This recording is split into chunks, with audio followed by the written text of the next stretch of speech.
있습니다. 예, 더불어민주당 김병주 의원입니다. 우선 김부겸 국무총리 후보자님 국무총리 후보로 지명되신 것 진심으로 축하드립니다. 국무총리 후보자님께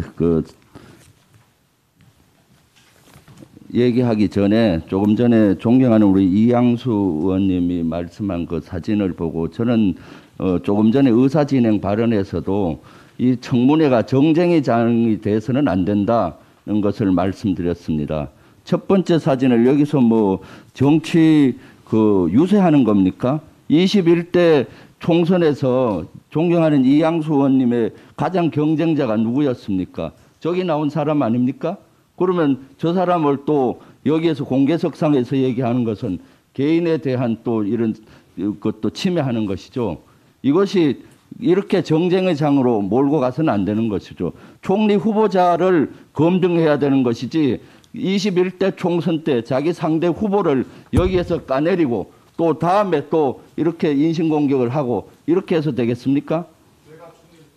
저의 발언 시간입니다. 저는 평소 이양수 의원님이 강원도 지역에서 아주 잘하고 있어서 개인적으로는 아주 존경하고 그런데 오늘 아주 대단히 실망스럽기 짝이 없습니다. 국무총리 청문회에서 어떻게 자신의 선거에 이용하고 이렇게 하는 일이 있어서 되겠습니까?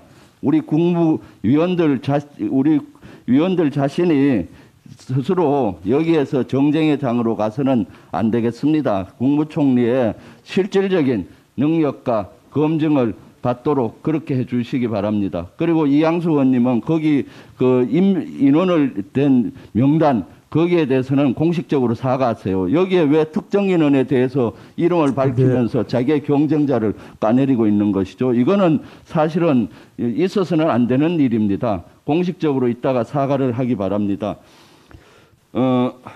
총리님, 최근에 저는 괴력조사에 아주 재미있는 결과를 봤어요.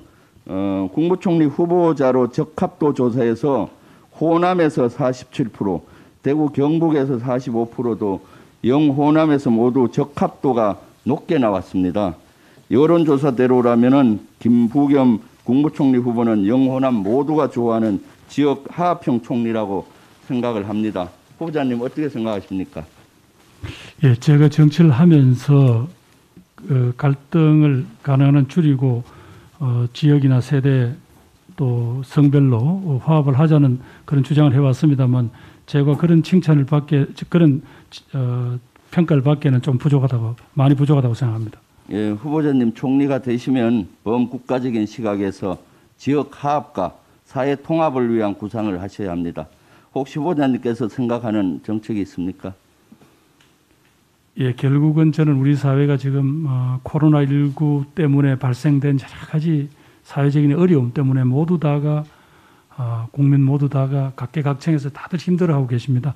그래서 이것을 아까 말씀하신 대로 정치권 등에서 가능한 한 이분들의 마음을 달래주고 삶이 회복될 수 있도록 하는데 좀 앞장서 주셨으면, 그래서 혹시 제가 여러분들이 통과를 시켜주셔서 총리가 된다면 적어도 이 국민 어떤 갈등을 해소하는 어떤 형태로든지 사회적 대화기구 혹은 또 현안이 되고 있는 여러 갈등들을 타협할 수 있는 사회적인 그런 기구들을 한번 대통령하고 건의를 드려서 한번 그런 것들을 출범시켜 볼까 합니다. 물론 이건 국회에서 혹시 입법적 뒷받침이 필요하다면 의원님들에게도 호소드리겠습니다. 예, 후보자님 국무총리로 임명되시면은 국무총리 임명 동의 요청 사유서에 적시된 대로 지금까지 후보자님께서 해오셨던 대로 진정성 있는 정치 활동으로 지역 구도 극복과 통합, 협치와 포용, 그리고 국민 대통합이라는 시대적인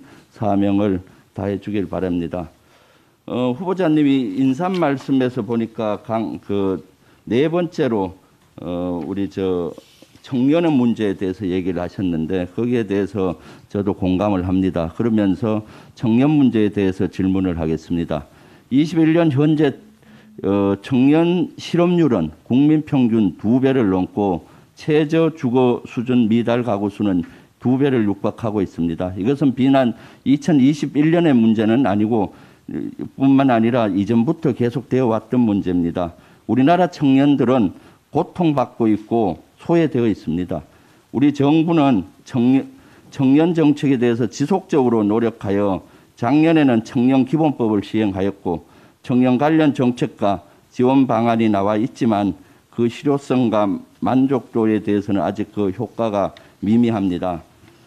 본 위원은 청년들의 아픔이 비단 한 곳에만 있다고 생각하지 않습니다.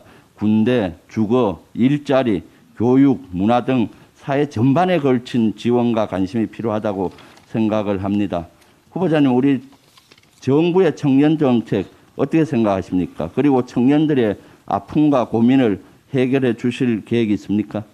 예, 이제 뭐 첫걸음을 뗐습니다. 국회에서 청년기본법을 만들어 주셔서 거기를 기초로 해서 청년 문제를 다룰 수 있는 지금 현재 집행기구를 지금 국무총리실에 지금 그동안 국 단위에서 이제 실 단위로 격상을 시켰습니다. 그래서 앞으로 이들의 청년의 직접적인 목소리를 이렇게 모아서 정말 그들에게 우리가 제도적으로 보완할 부분, 또 그분들이 사회에 나가서 뭔가를 정착하거나 하는데 필요한 주거나 일자리 등에 대한 정부의 여러 가지 지원이 지금 부분 이루어지는 것을 패키지를 만들어서 할 수 있도록 그렇게 정책을 마련하겠습니다. 네, 거기에 추가해서 최근 정치권에서 청년들의 병력에 대한 보상과 혜택 부여 등이 큰 화두가 되고 있습니다.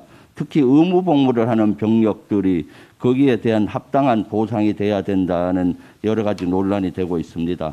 본 의원도 그 장병이 복무 기간 동안에 대한 것들은 사회에 나와서 회사나 공기업이나 국가에 갔을 때는 거기에 대한 호봉과 또 기간을 인정해 줘야 된다는 법도 발의하고 했습니다. 이런 것들에 대해서 어떻게 생각하십니까?